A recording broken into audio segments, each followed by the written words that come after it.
Welkom by Zelfs Daily Dish. Ek het sommer net curry en rys gemaak. Ons sit nog steeds sonder water.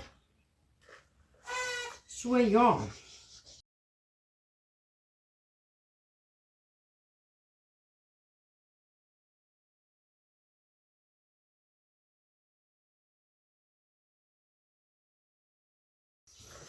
And this is dinner.